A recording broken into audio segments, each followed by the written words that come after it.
시즌 초만 해도 이 데이터가 별로 없다 보니까 상대 팀들이 그냥 때리는 대로 얻어 맞았어요. 그건 그냥 하늘을 바라보는 농구가 아닌가.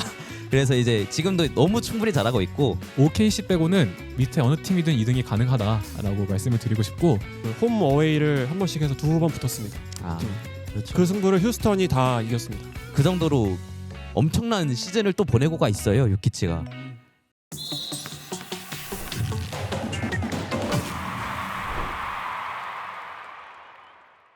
안녕하세요. NBA의 가장 핫한 주제를 맛있게 구워드리는 느바비큐 시간입니다. 저는 이번 회차의 진행을 맡은 최재선이라 합니다. 반갑습니다. 아유 반갑습니다. 반갑습니다. 네, 지난 회차에 이어 젊은 버전의 느바비큐 두 번째 방송으로 돌아왔는데요. 저번 회차에서 말씀드렸다시피 저희는 매번 다른 조합으로 여러분들을 찾아옵니다. 오늘도 우리 뉴페이스들이 가득 스튜디오를 찾아와 주셨는데요. 우리 처음 출연하시는 분들도 있는 만큼 한 분 한 분 소개해드리겠습니다. 먼저 이분은 조금 익숙하네요. 느바비큐 본편에 한번 나오셨죠?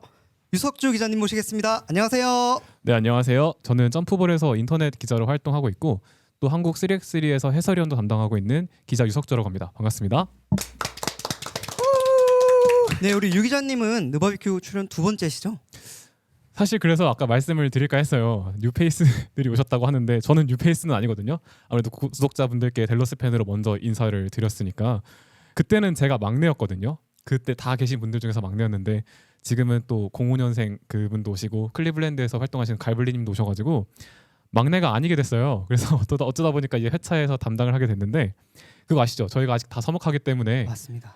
한 명은 광대를 해야 돼요. 그래서 이번 회차는 전문성과 함께 약간 이번 회차에 광대로 거듭나겠다라는 다짐을 하면서 왔습니다. 그럼 오늘 방송 석준님 믿고 가나요? 아직은 믿지 말아보셨으면 좋겠어요. 아직은. 네네. 네, 알겠습니다. 네, 다음 분들은 완전한 뉴페이스신데요. 먼저 우리 강찬님 안녕하세요. 예, 안녕하세요. 강찬입니다. 아유 반갑습니다. 우리 강찬님은 카메라 앞에 처음 서시나요? 이게 조금 애매한 게 그 학교 다닐 때 이제 졸업 작품 개념으로 몇 번 서긴 했었어가지고 근데 뭐 이런 토크쇼 형식으로 하는 건 또 처음이라서 일단 처음으로 해두겠습니다. 그래도 우리 느바비큐는 처음 나오신 건데 지금 기분 어떠시나요? 제가 사실 이제 여기 PD님한테 되게 많이 컨택하고 그랬었거든요. 오클 편도 이제 신청을 해봤고 클불 편은 신청을 안 했지만 그거랑 별개로 이제 G리그에도 신청을 해서 이제 몇 번 메일을 주고 받은 끝에 이제 연락이 닿게 된 건데 이제 NBA 팬으로서 이런 NBA 토크쇼에 선다는 것 자체가 되게 꿈을 이룬 것 같아서 뭔가 좀 설레고 기분이 좋습니다. 네, 오늘 방송도 잘 부탁드리겠습니다. 그리고 마지막으로 우리 이미르 기자님 모셨습니다. 안녕하세요. 네, 안녕하세요. 루키더 바스켓에서 KBL 취재와 NBA 기사를 쓰고 있는 이미르라고 합니다. 반갑습니다. 아유 반갑습니다. 미르 기자님도 아무래도 처음 출연하셨는데 긴장 많이 하고 계신가요? 사실 제가 기자 직함을 단 지가 한 달여밖에 안 돼서 뭐 기자라고 이제 소개해드리기 잠깐 죄송하고요. 뭐 긴장은 사실 제가 한 번도 대중분들 앞에서 이렇게 말을 해본 적이 없어서 좀 긴장되긴 하는데 그래도 평소에 이제 방송에는 나온 적 없지만 친구들과 사석에서 NBA 얘기한 양으로 따지면 절대 뒤지지 않거든요. 그래서 이렇게 대중분들 앞에서 제 얘기를 할 수 있다는 게 굉장히 설레고 오늘 한번 열심히 해보겠습니다. 네, 자신감 좋습니다. 좋습니다. 그 개인적으로 네. 저랑 같이 이제 어떻게 보면 현장에서 이제 활동을 하고 계신 거잖아요. 그렇죠. 그래서 개인적으로는 이런 기회로 친분이 생기는 게 아하. 아주 마음에 듭니다. 아하. 저도 언젠간 그 현장에 한번 껴보고 싶습니다. 환영합니다. 네, 근데 아무래도 저희가 지금 솔직히 처음 만났잖아요. 좀 서로에 대해 모르는 것도 있고 해서 간단하게 아이스 브레이킹 한번 하고 가겠습니다. 그래도 NBA를 좋아하는 팬들이니까 좋아하는 팀 그리고 계기 한번 들어보겠습니다. 먼저 우리 유 기자님 먼저 해주세요. 일단 저는 아마 구독자분들께는 스포가 되어 있는 상태일 텐데 저는 이제 댈러스를 좋아한 지 한 11년, 2년 정도 됐고요. 노비츠키가 우승한 전후로 좋아하기 시작했는데 그렇다고 해서 구독자 여러분들이 오해를 하시면 안 되는 게 제가 그때부터 모든 경기를 다 챙겨봤다 이건 아니고요. 아하. 이모부가 이제 미국에서 의사 일을 하고 계세요. 그러다 보니까 농구를 되게 좋아하시는데 그때부터 이제 DVD나 영상 같은 거 보내주시면서 그때부터 자연스럽게 댈러스의 팬이 됐거든요. 그래서 아마 농구적인 부분은 모르겠는데 팬심으로 따지면 아마 여기 계신 분들이 저보다 훨씬 더 깊은 팬심을 갖고 있지 않을까라고 생각은 합니다. 네. 댈러스의 유 기자님이셨습니다. 네, 다음 우리 강찬님. 예, 저는 이제 오클라호마 시티랑 멤피스를 뽑을 수 있겠는데요. 일단 오클라호마 시티는 다들 아시겠지만 이제 듀란트, 하든, 웨스트브룩 이렇게 듀털버 그 시대부터 이제 보기 시작해가지고 특히 웨스트브룩의 열정 넘치는 그 에너지, 그 바스켓볼, 그 덩크에 너무 열광하게 되었고 이제 멤피스 같은 경우는 이제 자모란트가 이제 얼마 전에 웸비한테 꽂은 덩크가 있죠. 그런 덩크처럼 이제 에너지틱한 농구를 너무 많이 선보여주고 있어가지고 그래서 팬이 되었습니다. 근데 일단 여기서는 이제 두 팀 중에 하나만 뽑아야 된다면 저는 좀 더 오래 봤던 오클라호마 시티를 뽑겠습니다. 그럼 오클라호마 시티 팬으로 하면 될까요? 예, 맞습니다. 근데 우리 강찬님 약간 이런 말씀 드리기 죄송하지만 웨스트브룩 좀 닮았단 말 안 들으셨나요? 웨스트브룩보다는 약간 데스먼드 베인이라든가 오, 이제 라울이라든가 뭐 그런 식으로 닮았다는 얘기를 듣긴 했어요. 그거 아니, 외에도 닮은 것도 닮은 건데 지금 봤거든요. 네. 땀이 너무 많이 나 지금 네. 여기서 굉장히 많이 땀이 너무 많이 나요. 괜찮아요? 예. 따줄게. 아, 괜찮아. 감사합니다. 여러분들이 보시면 알겠지만 지금 저희가 다 노트북이 있거든요. 강찬님은 머릿속에 다 계시답니다. 박수.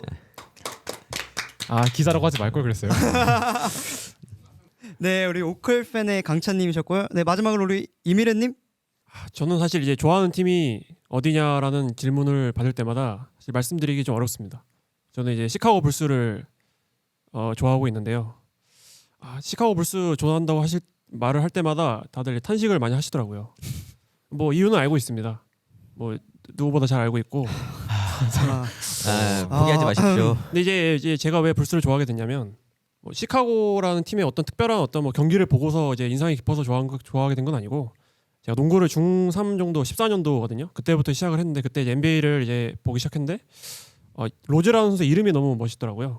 이름에 딱 꽂혀서 딱 플레이까지 봤는데 와 플레이가 정말 아무도 흉내낼 수 없는 그런 애슬레틱한 모습을 보여줬기 때문에 이제 그게 이제 잘못된 선택이었던 거죠. 그것이 이제 네네. 그때 빠지는 바람에 이제 버리지 못하고 10년째 아직까지도 시카고를 원하고 있습니다. 네, 최근에 로즈가 그래도 영구 결번을 달았잖아요. 그렇죠. 근데 기분이 조금 그래도 남달랐을 것 같은데. 사실 시카고 팬들에게 로즈라는 존재는 이 기록 이상의 어떤 큰 의미가 있습니다. 그래서 비록 로즈라는 선수가 리그에 남긴 족적이라는 것이 뭐 우승도 없고 사실 특별하게 뭐 스탯상으로도 특별한 게 없지만 시카고에 이제 오랜만에 그 정말 그 뭐라고 할까요? 열기를 불러왔다 해야 되나? 슈퍼스타. 그쵸. 조던 이후에 실제로 그때 성적도 좋았고 뛴 기간은 길지 않았음에도 시카고 팬들의 마음속에 로즈는 정말 큰 존재다. 그래서 이번에 영구 결번 된 거 당연히 해줘야 된다 생각하고 오히려 저는 다행이라는 생각이 들었어요. 오. 그 얘네 죄송합니다. 오. 그 이제 구단주님께서 구단주 아드님이시죠. 마이크 레인스토프가 원래 이제 좀 그런 거에 짜신 분이에요. 근데 이제 이번에 로즈한테 흔쾌히 이제 해주시는 걸 보고 다행이다라는 생각을 했습니다. 근데 사실 이 시카고 구단이나 팬분들 특히 이제 올드 팬분들이 영구 결번이나 어떤 선수를 선정하는데 되게 민감할 수밖에 없는 이유가 역사상 최고의 선수의 전성기를 지켜봤고 그 최고 영광의 순간을 이제 그 구장에서 보셨던 분들이 많기 때문에 아무래도 그 이후 세대 선수들에 대한 그 평가가 박할 수밖에 없거든요. 근데 그럼에도 불구하고 아까 말씀해주신 대로 로즈가 남겼던 그 최연소 MVP의 위엄과 그때 찍어냈던 하이라이트 필름들은 충분히 저는 앞으로의 역사에 남을 가치가 있다고 생각하거든요. 개인적으로는 저도 아주 그때 약간 뭉클했던 것 같아요. 네, 이렇게 서로 좋아하는 팀 얘기를 하니까 조금 분위기가 한번 풀리는 것 같네요. 네, 그럼 본격적으로 저희 농구 이야기 시작해 볼 건데요. 지금 느바비큐 채널에 각 지구 1위 팀에 대한 내용들이 나가고 있는데 뭐 동부에서는 클리블랜드, 서부에서는 오클라호마 시티가 큰 이변이 없는 한 뭐 1위를 지킬 것으로 예상을 많이 하고 있습니다. 그래서 저희는 조금 신선한 부분에 초점을 맞춰봤습니다.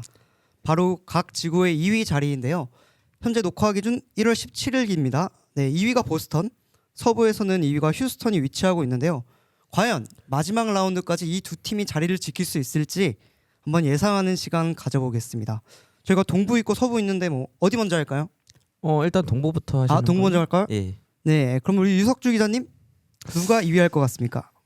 사실 동부 컨퍼런스는 나머지 분들도 마찬가지인데 예측이 그렇게 어렵진 않을 것 같아요. 왜냐하면 1, 2등이 너무 앞다투어서 달리고 있고 그 뒤에 팀들이 이제 나머지 시드를 맞춰가는 그림이기 때문에 어렵진 않은데 제가 먼저 말씀을 드리고 싶은 건 동부 서부 다 똑같은 시퀀스로 그러니까 똑같은 뉘앙스로 말을 드리고 있는 거예요. 2등이 1등이 될 수 없다보다 1등이 절대 2등으로 안 내려올 것 같아서 2등 팀을 선정하게 되었는데요. 제가 고른 팀은 보스턴 셀틱스입니다. 사실 보스턴이 시즌 전에는 압도적인 우승 후보로 꼽혔고 그리고 시즌 초반에는 그에 걸맞는 경기력을 보여줬는데 그 염용근 기자님이 본편에 나와서도 말씀을 하셨듯이 이 보스턴이 가지고 있는 기본적인 전술의 어떤 구조가 파이브아웃 모든 선수가 이제 3점슛 라인 바깥에서 공격을 시작하고 멀티플 드라이브 오펜스라고 하죠. 많은 선수들이 번갈아 가면서 안쪽으로 들어가서 이런 유기적인 공격을 노리는 패턴을 많이 가져가는데 시즌 초반 화도 이 데이터가 별로 없다 보니까 상대 팀들이 그냥 때리는 대로 얻어 맞았어요. 근데 제가 말한 데이터는 그냥 경기 데이터가 아니라 보스턴이 지는 데이터가 없었기 때문에 근데 시즌을 치르면서 이제 보스턴이 지는 그림들이 나오기 시작하니까 상대적으로 전력의 열세에 있던 팀들이 이 보스턴이 패배하는 경기를 데이터 삼아서 똑같이 이제 모델링을 해서 경기에 임한 거죠. 대표적인 경기가 이제 직전 토론토 랩터스전이라고 생각하는데 이 경기 때 토론토가 110대 97로 아주 크게 이겼거든요. 근데 이때도 보면 보스턴에게 나머지 선수들에게 슛을 강요해요. 보스턴의 원투퍼치라고 볼 수 있는 제일런 브라운이랑 제이슨 테이텀에게 또 토론토 수비수들이 앞선 선수들이 키가 크거든요. 수비력이 좋고 그러다 보니까 정말 딱 달라붙어서 그 선수들에게 슛을 안 주고 이 선수들이 다른 선수에게 파생해서 이제 슛을 주게끔 유도를 하는 방식으로 농구를 하고 실제로 이게 먹혔습니다. 이 경기 때 보면 테이텀이랑 브라운이 합쳐서 22점 넣었거든요. 26점인가? 근데 이때 포르징기스랑 프리차드 야투율이 60%였어요. 그러니까 다른 선수들한테 야투율 60%대로 먹히는 건 이 주겠다. 우리는 테이텀 브라운만 틀어박겠다 전술을 쓰다 보니까 요걸로 이제 보스턴이 넘어가는 그림이 한두 차례 생기고 그걸 이제 다른 팀들이 모델링을 하면서 경기 때 적용하다 보니까 보스턴이 지는 그림이 많이 있다고 생각이 드는데 개인적인 생각입니다. 저는 보스턴이 언제든지 다시 반등할 수 있는 팀이라고 생각해요. 왜냐하면 이 파이브아웃 멀티플 드라이브 오펜스 이 구조가 상대팀의 수비도 중요하지만 내 슛감이 잘 들어가면 사실 상대의 수비법에 크게 영향을 받지 않는 전술이거든요.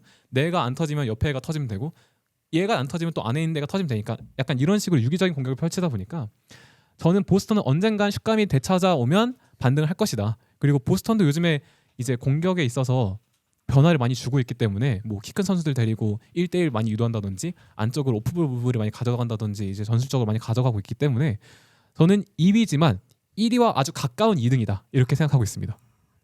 그럼 간단하게 정리하면 뭐 반등은 할 수 있지만 클리블랜드가 1위 자리를 뺏길 것 같진 않다 이렇게 네. 정리하면 될까요? 1등과 아주 가까운 2등 이렇게 가까운 보면 2등? 되겠습니다. 네.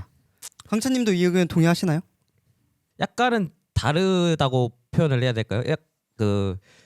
어쨌건 저도 2위가 이제 보스턴인 건 똑같지만 그거랑 별개로 이제 반등을 할 것 같다? 그거는 조금 어폐라는 말은 좀 그렇긴 하지만 좀 모순이 있을 수도 있는데 이게 지금 보스턴 넷레이팅도 지금 9.8대인가 9.2대로 아마 아주 높을 거예요.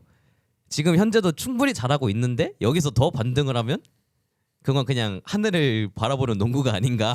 그래서 이제 지금도 너무 충분히 잘하고 있고 보스턴 하면 테이텀 하면 보스턴 그런 이미지가 있는데 그거랑 별개로 화이트도 되게 쏠쏠히 잘하잖아요. 그렇죠.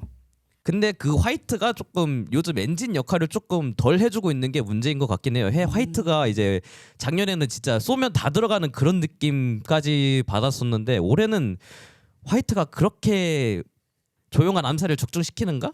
그런 걸 생각하면 올해 화이트는 작년 화이트보다는 분명 좀 열세가 있다고 생각하거든요.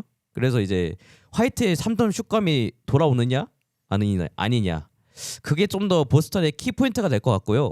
테이텀이랑 브라운은 지금도 충분히 잘해주고 있지만 이 둘의 기봉은 이제 어쩔 수 없다고 봅니다. 이제 보스턴을 상대하는 팀들은 이제 테이텀과 브라운이 어떻게 수비를 해야 될지 그거를 중점으로 두고 있기 때문에 이제 롤 플레이어들이 좀 더 살아날 수 있는 그런 농구가 되고 있는 건데 브라운은 지금 너무 좀 많이 헤매고 있어요. 자기가 핸들링이 약한 걸 알 것 같긴 한데 핸들링을 좀 더 과도하게 시도하고 있다 해야 되나? 요즘 계속 브라운 쪽에서 드리블 할 때 턴오버가 나오고 멤피스전에서도 약간 그런 식으로 공략을 당하고 그랬었거든요. 그러다 보니까 이제 브라운이 턴오버를 어떻게 줄이느냐? 그것도 조금 관건일 것 같긴 합니다. 그런 점들을 제외하고는 이제 보스턴은 지금 net 레이팅도 이제 9.8대고 되게 좋은 농구를 하고 있어요. 좋은 농구를 하고 있는데 단지 지금 현재 각 리그 1위인 오클과 클리블랜드가 net 레이팅 두 자릿수대라는 역대 시즌에 들어가서도 최상급의 시즌을 보내고 있는 것이 문제라고 봅니다. 그것만 제외하면 보스턴도 사실 다른 시즌으로 가면 웬만해서는 1위를 차지할 거예요. 그런 정도로 좋은 농구를 하고 있다고 봅니다. 그러면 이제 보스턴도 잘하고 있지만 우리 클리블랜드가 너무 압도적이다라고 표현을 해주셨는데요. 네, 맞습니다. 그럼 예를 들어 지금 화이트가 조금 부진하잖아요. 화이트가 조금 살아나면 혹시 격차를 많이 줄일 수 있을까요? 클리블랜드도 이제 미첼이 부진하고 있는데 이성적이라는 거는 반대로 말하면 미첼이 부활하면 그만큼 또 달아날 수 있는 여지가 많아지다 보니까 화이트가 부활하더라도 미첼의 부활 가능성을 생각하면 한 4경기? 4경기 차 정도는 벌어진 채로 이제 마무리가 되지 않을까 싶습니다. 아 그래도 클불이 압도적이다라는 예. 말씀이시죠? 예. 그럼 우리 미르님도 혹시 같은 의견이신가요? 사실 두 분이 다 보스턴을 뽑아주셔서 다른 팀을 꼽아야 될 것 같은데 아닌 건 아닌 거니까 예, 보스턴이 확실히 2위를 할 것 같고요. 이제 저는 이제 뭐 석주 기자님께서는 전술적인 부분, 이제 강찬님께서는 선수들의 어떤 컨디션 이런 부분에 지적을 해주셨기 때문에 저는 이제 소닉님 포지션을 맡아서 통계와 관련돼서 얘기를 해보겠습니다. 어허, 좋습니다. 좋습니다. 저는 이제 2위를 예측하기 위해서는 뭐 아무래도 기준이 좀 있어야 될 것 같았어요. 그래서 나름대로 3가지 정도 기준을 생각을 해봤는데 예, 첫 번째가 포팩터라는 이제 스탯이 있고요. 두 번째가 이제 부상, 세 번째로 이제 잔여일정 난이도를 꼽고 싶은데 이제 부상이나 잔여일정 난이도에 대해서는 뭐 이제 팬분들께서 잘 아실 것 같아요. 그래서 생소할 수 있는 포팩터에 대해서 좀 간단하게 설명을 드리겠습니다. 이피션트 필드골 퍼센트, 유효 필드골 성공률이라는 게 하나 있고 이제 턴오버 비율, 턴오버 퍼센트가 있고 세 번째가 오펜스 리바운드 비율, 오펜스 리바운드 퍼센트가 있고 마지막으로 자유투 레이트가 있어요. 프리드로 레이트. 100번 공격당 자유투를 몇 개 이제 이 팀이 성공을 하냐. 이 자료가 있는데 이것이 이제 중요한 이유는 이제 간단하게 이제 이 팀이 어떤 흐름을 가지고 공격을 하는지, 이 팀이 어떤 농구를 하는지를 간단하게 이제 알아볼 수 있는 장점이 있는데요. 이 보스턴의 경우에는 이제 제가 이 자료를 기준으로 뽑았는데 최근에 물론 기세가 안 좋습니다. 토론토한테도 말씀하셨던 것처럼 이제 가비지 타임으로 졌고 그렇지만은 실제로 이제 스탯을 보면 그렇지가 않거든요. 포팩터 상으로 말씀드리면 이제 각 지표를 봤을 때 상당히 좋은 공수 밸런스를 가지고 있습니다. 이제 100포지션당 득점을 먼저 말씀드리면 이제 3위를 기록하고 있고요. 그리고 이제 아까 말씀드렸던 이피션트 필드골 퍼센트 7위를 기록하고 있고 이것도 많이 떨어진 수치죠. 이제 턴오버 비율은 이제 1위. 그러니까 턴오버를 거의 안 하고 있다는 뜻입니다. 가장 리그에서. 하지만 이제 오펜스 리바운드나 자유투는 적게 지금 획득하고 있어요. 그래서 이 부분은 좀 아쉽다고 볼 수 있지만 충분히 리그 상위권, 수위권의 공격력을 보여주고 있다. 뭐 이렇게 이제 말씀드릴 수 있을 것 같고 수비도 훌륭합니다.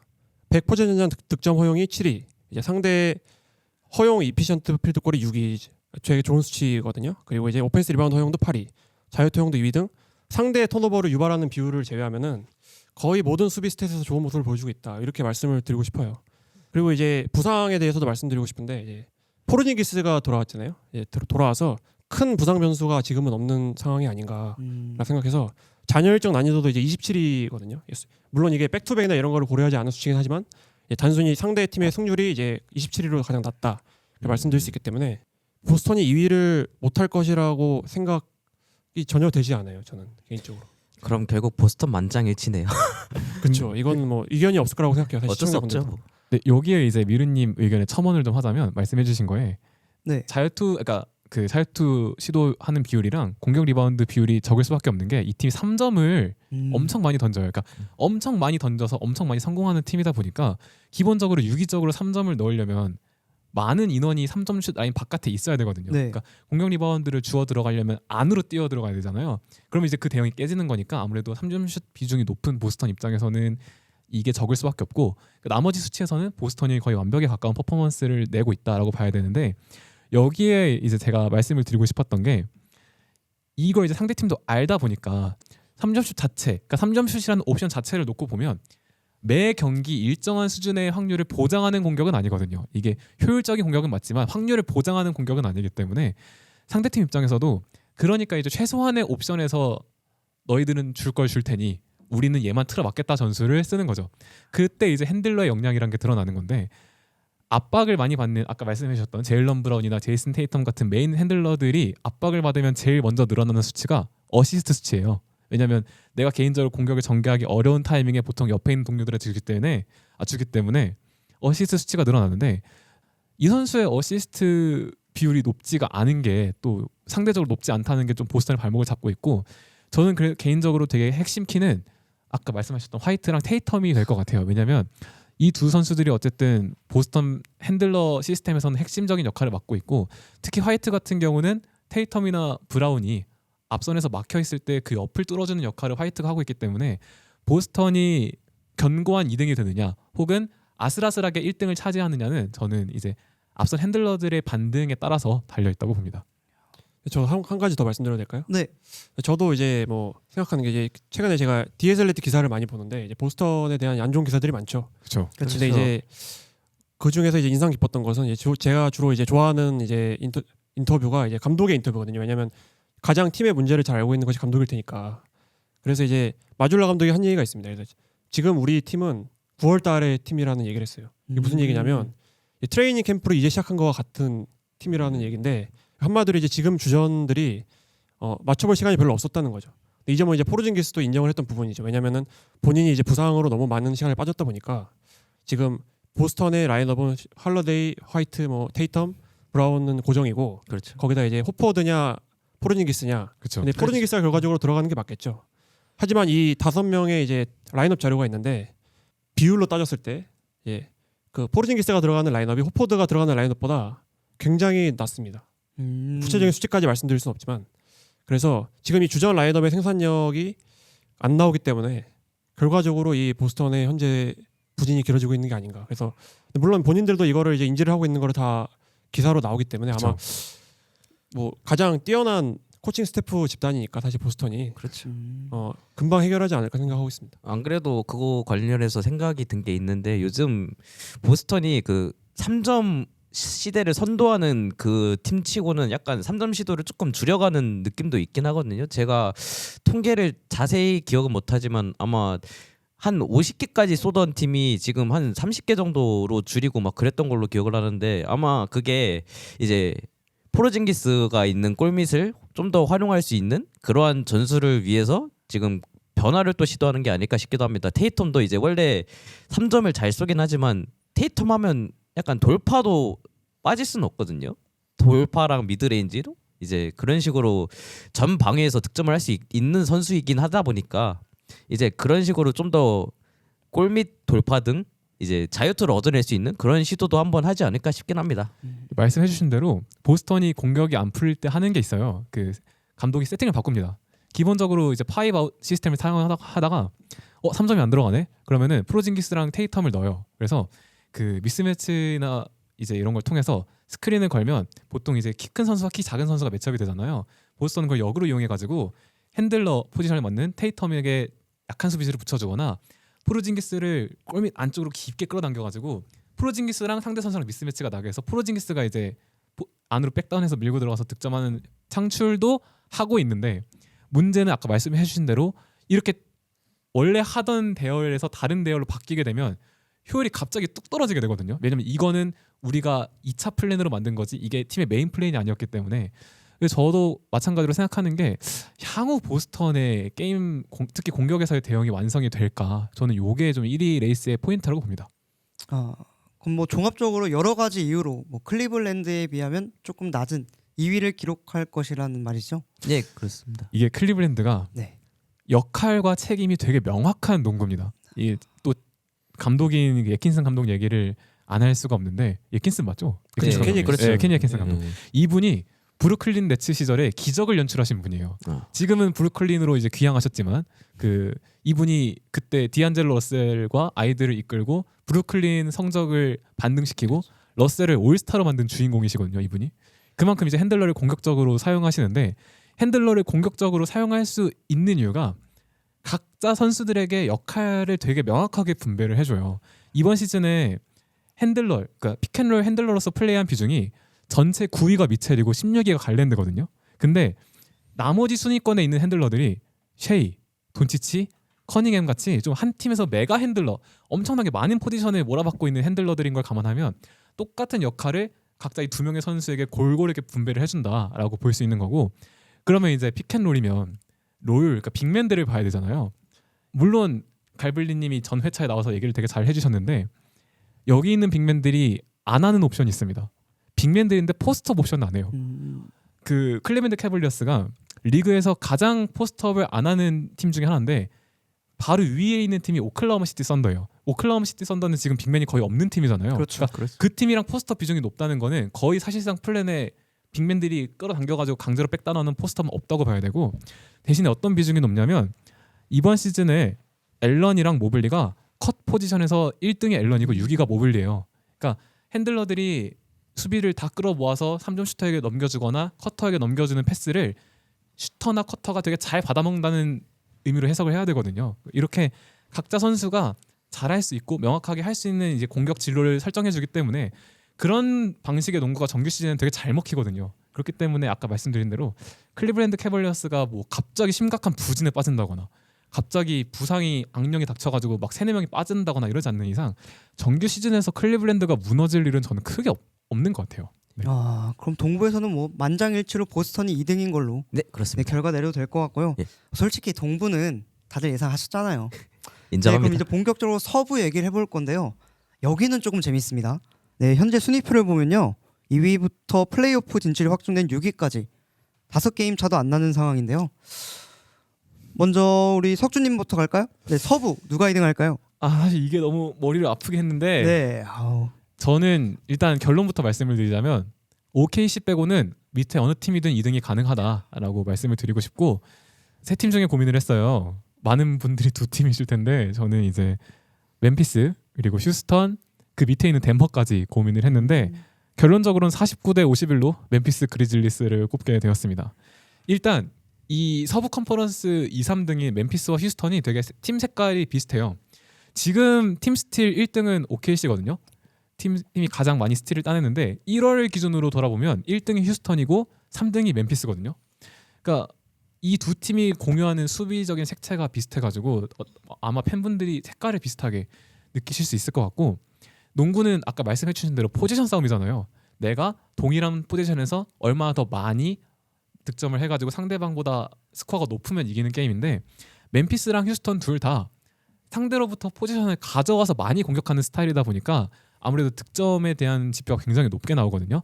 근데 거기서 휴스턴은 상대적으로 수비적인 팀이고 멤피스는 상대적으로 더 빠르고 공격적인 팀이다 이렇게 분류를 하시면 되는데 배경의 차이가 존재를 하는 게 멤피스는 리그 페이스 1등입니다. 제일 빠른 팀이고요. 경기당 뛴 거리도 1등입니다. 그러니까 제일 빠르고 많이 달리는 팀이에요. 그러다 보니까 아무래도 빨리 달리면 속공에서 유리하잖아요. 그러다 보니까 더 쉽고 많이 공격을 하다 보니까 지금 공격 지표에서 압도적인 1위를 달리고 있어서 지금 팀 성적도 굉장히 좋은 상황인데 또 이렇게 에너지를 활용한 농구가 정규 시즌에는 되게 잘 먹혀요. 왜냐면 플레이오프로 가면 페이스가 상대적으로 느려지고 한 포지션당 걸리는 시간이 오래 걸리다 보니까 뛸 수가 없거든요. 뛰기가 쉽지 않은데 정규 시즌은 딱히 그런 현상이 많이 일어나지 않다 보니까 저는 멤피스가 2등이 될 거라고 보고 다만 여기서 변수는 이렇게 빨리 달리는 농구를 하면 잘 다칩니다. 선수들이 부상 위험도가 굉장히 높고 실제로 골든 스테이트 워리어스도 팀이 황금기를 썼던 과정에서 선수들 부상 때문에 굉장히 고생을 많이 했던 팀이고 그렇기 때문에 선수들의 부상이 걱정되긴 하는데 또 이 팀이 벤치를 리그에서 제일 잘 쓰는 팀이에요. 출전 시간도 1등이고 벤치가 내는 효율도 1등인 팀이거든요. 그래서 만약에 OKC가 미끄러지지 않는다면 서부는 아주 치열하게 멤피스가 2등을 할 수 있다. 이렇게 정리할 수 있을 것 같습니다. 멤피스, 휴스턴, 덴버가 있는데 그래도 51대 49로 멤피스가 2위를 차지할 것 같다. 덴버는 원래 30%였는데요. 30%였네요. 저는 굉장히 러셀 웨스트브룩을 좋아하거든요. 아. 아직 그 뒤에 얘기는 안 했어요. 굉장히 좋아하거든요. 네. 웨스트브룩이 1월달 굉장히 잘해주고 있거든요. 근데 웨스트브룩은 시즌 끝까지 봐야 됩니다. 그러니까 그렇죠. 이 선수가 좋은 의미든 나쁜 의미든 언제 달라질지 모르기 때문에 지금은 아주 잘하고 있지만 향후의 퍼포먼스는 좀 지켜봐야 된다. 그래서 아주 한 끗 차이로 멤피스를 고르게 됐습니다. 나머지 두 분 중에 아니다 다른 팀이다 있으시나요? 저는 반대합니다. 멤피스에 반대하겠습니다. 어허, 좋습니다. 잠시만요. 이렇게 반대 구도를 만들면 안 돼요. 사실 저희가 언론사도 달라요. 아, 서울대 루키여서 라이벌 구도. 한번 잡아보겠습니다. 제가. 좋습니다. 뭐, 잠깐만요. 뭘 잡죠? 라이벌 구도죠, 라이벌 구도. 전 친해지려고 왔는데. 이게 딱 농담이고요. 매직과 버드네요. 이제 저도 세 가지 팀을 뽑아봤어요. 이제 지금 현재 2위 휴스턴, 3위 멤피스, 4위 덴버. 지금 덴버는 굉장히 공격 스탯이 좋아요. 아까 말씀드린 퍼펙터상을 말씀드리면 전반적으로 공격에 관련한 수치가 뭐 제가 상세하게 말씀 안 드려도 굉장히 좋거든요. 뭐 100%단 득점 4위라든지 뭐 유효 필드 고ል 성공 4위라든지 뭐 자유투 득점 3위라든지 뭐 다 좋은데 문제는 수비입니다. 수비. 덴버의 맞아요. 수비. 그래서 덴버의 수비가 자유투 허용을 제외하면은 거의 전반적으로 모든 수치가 하위권이에요. 그렇죠. 그래서 문제는 뭐냐면 여기서 현재 로스터상에서 이 수비 문제를 해결할 만한 마땅한 방법이 보이지 않는다는 거죠. 그래서 사실상 지금 로스터에서 이제 에런 고든을 제외하면 좋은 전방위 수비수가 없다고 봐야 될 텐데 그마저도 이제 부상으로 올해는 좀 신음을 하고 있죠. 그래서 최근에도 이제 출전 시간을 제한받고 있고 또한 근데 문제가 뭐냐면 덴버의 트레이드 타겟이 요즘 핫하잖아요. 이제 뭐 잭라빈을 많이 데려온다고 저한테 이제 굉장히 익숙한 선수인데 이제 이를 보았을 때 제가 봤을 때 덴버 프런트가 자신들의 현재 문제가 수비가 아닌 공격이라고 생각하는 것 같아요. 제 생각에는. 그래서 실제로 지난 시즌에 덴버가 이제 뭐 타이브레이커로 밀렸지만은 거의 1위와 성적이 같았잖아요. 그렇죠. 근데 이제 플레이오프에서 이제 미네소타한테 지고 떨어졌는데 그때 이제 요키치의 딜을 이을 이제 요키치를 받쳐줄 이 옵션이 활약이 부족하지 않았나라고 생각을 한 것 같아요. 지난 시즌의 플레이오프에서. 그래서 이런 방향성은 이해가 가지만 왜냐하면 덴버는 우승을 노리는 팀이기 때문에 하지만 지금 뭐 트레이드 타겟이나 지금의 로스터를 봤을 때 수비 해결은 시즌 끝날 때까지 쉽지 않을 것이다 라는 생각을 해봤고 그래서 이제 멤피스 휴스턴이 남았잖아요. 저는 진짜 석주 기자님처럼 저도 51대 49였는데 이제 휴스턴으로 간 튼 이유는 이제 두 팀은요 정말로 비슷한 점이 많아요. 뭐 젊고 이제 많이 뛰고 그리고 실제로 야투도 시도도 두 팀이 1, 2위예요. 뭐 오늘 경기 끝나서 바뀌었는지 모르겠지만 제가 확인한 바로는 이제 휴스턴 1위, 멤피스가 두 번째로 많이 야투를 던지고 그리고 수비도 굉장히 좋습니다. 두 팀 다. 진짜 좋아요. 두 팀 다 모두 뭐 수비 스탯을 얘기하기가 뭐 의미가 없을 정도로 너무 좋은 스탯을 보여주고 있고. 근데 이제 여기서 이제 멤피스와 휴스턴의 결정적인 차이가 있죠. 이제 슈팅 효율이겠죠.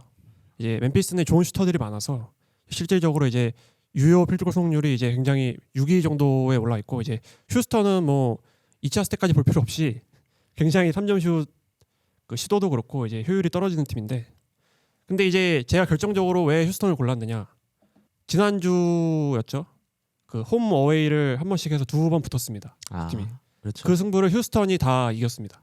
그때 이제 서열 정리가 끝나지 않았나. 잠깐만요. 이게 서열 정리까지 갑니다. 네. 서열 정리 나왔습니다. 서열 정리. 물론 스탯상으로 멤피스가 더 좋습니다. 하지만 저는 작년에 아까 말씀드린 것처럼 이 맞대결 성적이라는 게 굉장히 중요하다고 생각해요. 이 상위권 팀들끼리는. 그렇죠. 타이브레이커도 있고. 그렇죠. 하위권 팀들을 잡는 건 기본이고 그런 걸로 봤을 때 물론 한 번에 맞대결 남아 있습니다. 두 팀이 이제 3번 이미 붙었는데 2승 1패죠. 물론 마지막 승부는 어떻게 될지 모르겠지만 지금 상황에서는 확실히 이제 휴스턴이 분위기가 좋다고 보고 그리고 잔여 일정도 말씀드리고 싶은데 멤피스가 잔여 일정이 3위입니다. 3위. 어려움 순위로 굉장히 높다는 거죠. 어렵다는 거죠. 휴스턴은 11호 비교적 이제 좋다. 이렇게 말씀을 드리고 싶어서 그래서 만약에 휴스턴이 지금 트레이드 시장에서 굉장히 핫한 팀 중에 하나거든요. 관심 왕 중에 하나거든요. 그렇죠. 근데 만약에 센 군을 도울 수 있는 슈터가 온다. 저는 게임 끝났다고 봅니다. 만약에 그렇게 된다면. 잠시만요. 그 향후 트레이드 시장도 고려를 하는 건가요? 우리 점프볼에 반격 갑니까? 아니 반격을 할 수 갑니까? 없는데요. 왜냐면 제가 대본을 좀 전날에 전달받았잖아요. 네네. 대본을 전달받고 제가 이걸 대충 작성을 한 그 날에 휴스턴이 멤피스를 다 잡았어요. 그래서 이 내용을 타이브레이커 내용을 넣을까 했는데 괜히 이 얘기 하면 안 되겠다 싶어서 그냥 넘어갔거든요. 바로 얘기를 꺼내가지고 일단 당황을 했고 저도 똑같이 생각해요. 왜냐면 휴스턴이 슛에 대한 차트가 안 좋은데 이 팀은 일단 센군이라는 선수가 메인으로 잡고 있다 보니까 두 팀이 사쿼터에 쓰는 페이스도 달라요. 왜냐면 멤피스는 아까 말씀드린 대로 벤치에 대한 활용도가 되게 높은 팀이기 때문에 일단 모란트, 베인, 자렉 잭슨 주니어는 파울 트러블이나 부상이 아닌 이상 3명은 주전으로 나오고 그렇죠. 잭 이디나 이제 웰스 같은 선수들을 옵션에 따라서 갈아 끼우거든요. 넣고 빼고 하는데 휴스턴은 필연적으로 사쿼터에 휴스턴은 센군이라는 선수가 있어야 되다 보니까 어쩔 수 없이 그 센군이라는 선수가 맞춰서 젤런 군이랑 같이 페어링해서 움직이고 이런 게 있거든요. 그래서 멤피스는 활용도가 높은 팀이고 휴스턴은 주전에 대한 활용도가 높은 팀이다 이렇게 설명을 할 수 있을 것 같은데 트레이드 시장이 반영이 되는 거였으면 네. 저도 한 52대 48로 휴스턴을 했을 텐데. 그럼 저도 한 말씀 드려도 될까요? 네. 네네. 예, 지금 1대1 상황인데 예. 우리 강찬님 어느 팀인가요? 아 이거 사실 저도 약간 멤피스 쪽으로 기울긴 했었거든요. 좋아요. 근데 이번엔 약간 삼국지 같은 그림을 그려보고 싶어서 덴버도 한번 편을 들어보고 싶긴 합니다. 야 우리 지금 방송을 대본 위해선 덴버도 한번 뽑아줘야 되지 제가 않겠습니까? 받은 대본이 있는데 네. 대본과 다릅니다 내용이. 아, 죄송합니다. 그러면 삼국지로 따지면 덴버는 어느 국가인가요? 덴버는 이제 잠깐 다시 이- 긴장한 것 같은데 지금 손에 땀이 엄청 나 지금. 제가 아니, 쓸데없는 질문인 것 같아요. 그 삼국지 잠깐 생각하다가 버벅거렸는데 이게 위라고 해야 될까요? 약간 지금 확실한 장군이 하나 있는 확실한 이제 요키치라는 절대자가 한 명이 있는 그런 국가죠. 이제 공격력을 강화한다는 시도가 이해를 넘어서 사실 타당하다고 보는 게 지금 이 옵션이 머레이가 너무 부진을 해요. 이게 지금 최근 경기에서는 몇 경기에서는 살아나긴 했지만 그 전까지 야투율이 40%대 막 3점이 30, 20%대 막 이런 식으로 왔다 갔다 할 정도로 머레이가 너무 그 요키치를 못 살려줬거든요. 그러다 보니까 웨스트 브룩이 살아난 이유도 약간 요키치랑 페어링을 머레이 대신에 자기가 맡기 시작하면서 이제 투맨 게임을 하고 그 투맨 게임을 통해서 이제 웨스트 브룩의 커리어를 살려준다든가 아니면 웨스트브룩이 요키치한테 그 엔트리 패스를 쉽게 넘겨줘가지고 그 특유의 특징적인 그 딸깍 득점이 요키치가 쉽게 나온다든가 그런 식으로 해서 이제 그 공격이 좀 더 살아나게 된 건데 이제 머레이가 살아나지 않는다는 가정하라면 좀 더 이제 라빈이라든가 그런 슈터를 보강을 해서 공격력을 강화하겠다는 의도는 충분히 이해가 가고 그래서 차라리 어차피 어떤 방법으로도 수비를 살릴 수 없다면 화력으로 덮는 게 맞다고 생각을 해요. 이게 지금 수비를 걱정하기보다는 좀 더 그걸 넘어서는 화력으로 좀 더 덮어내는 게 맞다고 보고 그리고 고든이 이제 컨디션이 좀 안 좋긴 한데 그럼에도 불구하고 이렇게 득점을 내고 짜내고 있다는 거는 이제 그만한 포텐셜이 또 있다고 생각을 하거든요. 진짜 이런 말씀 드려도 될지 모르겠는데 솔직히 성적으로만 보면 MVP예요. 이게 지금 샤이 길데스 알렉산더가 되게 1위 팀 어드밴티지도 있고 되게 잘하고 본인도 잘하고 있는 건 맞지만 이제 요키치가 이제 공격 스탯 2차 스탯 같은 경우 이제 여러분들도 아시는 르브론, 랩터, EPM이라든가 그런 2차 스탯들이 있는데 2차 스탯들 공격 스탯에서 쫙 나열해 보면 전부 다 요키치가 1위입니다. 압도적인 차이까지는 아니더라도 한 1에서 2 정도 차이는 나는 그 정도로 엄청난 시즌을 또 보내고가 있어요. 요키치가. 마포주도 이제 좀 더 득점을 가담해 주면 이제 저번에 보여줬던 경기처럼 이제 10득점, 10리바운드, 10어시스트 막 이런 식으로 득점보다는 지금 또 볼 돌리기랑 리바 그런 식으로 본연의 임무에 집중하는 그런 편이 됐을 때 이제 요키치가 좀 더 제 힘을 발휘할 수 있다 보는데 지금까지는 너무 과부하였지만 이제 머레이가 좀 더 조금씩 살아나는 모습을 보이고는 있어요. 1월 들어서. 그래서 그런 기세 같은 걸 생각해 본다면 이제 덴버도 충분한 2강 후보가 되지 않을까 싶습니다. 그래도 뭐 종합적으로 뭐 서부 컨퍼런스 정리해 보면 춘추 전국 시대다 이 말이 맞는 것 같은데요. 네, 맞습니다. 확실히 2위 팀들을 조명하다 보니까 정말 새롭고 흥미로운 이야기가 많았던 것 같습니다. 우리 시청자 여러분들도 과연 어떤 팀이 2위를 차지할지 지켜봐 주시면 좋겠습니다. 네, 이렇게 오늘 농구 이야기 마무리해 보려는데요. 네, 끝으로 우리 느바비큐 다들 처음 출연해 보셨는데 소감 한마디씩 들어보겠습니다. 제가 사실 준비한 내용이 참 많았는데 이거를 다 이야기로 풀어내지 못한 것 같아서 약간 아쉬운 생각이 들고요. 하지만 이제 이렇게 농구 얘기를 할 수 있는 기회가 주어졌다는 게 너무 감사하다는 생각이 들고 다시 출연 기회가 있어서 나오게 된다면 더 이번보다 더 보완을 해서 재밌는 이야기로 돌아오도록 하겠습니다. 네, 강찬님. 너무 뜻깊은 시간이었고 이제 사실 스탯 얘기를 할 때 조금 이제 컴퓨터를 챙겨오지 못하다 보니까 조금 부정확한 면이 있을 수 있어서 미리 시청자분들께 사과드립니다. 그래서 다음에는 좀 더 저도 보완을 해서 좀 더 재밌게 얘기를 하고 싶습니다. 너무 좋은 기회였습니다. 감사합니다. 네, 마지막으로 우리 석준님. 일단 저도 이렇게 젊은 다른 분들과 NBA 얘기를 나눠서 그냥 약간 학생의 입장으로서 되게 재밌었고요. 기자의 입장에서 보면 지금 제가 점프볼을 약간 대표해서 나온 느낌이고 이분이 루키를 대표해서 나온 느낌이거든요. 약간 라이벌이 될 생각은 전혀 없었는데 방송을 하다 보니까 저희 방송하기 전에 되게 친하게 얘기했거든요. 그렇죠. 근데 갑자기 카메라가 도니까 갑자기 라이벌 구도를 잡아가지고 당황스러웠고요. 그거 아니면은 저도 이렇게 재밌는 사람들이랑 같이 농구 얘기를 해서 오늘 되게 유쾌하게 웃고 갔습니다. 네, 저도 뭐 느바비큐 한 명의 구독자였는데요. 이렇게 진행까지 하게 돼서 매우 영광스러웠습니다. 네, 마지막으로 우리 구독자 여러분께 한 가지 부탁드리고 싶은 게 있는데요.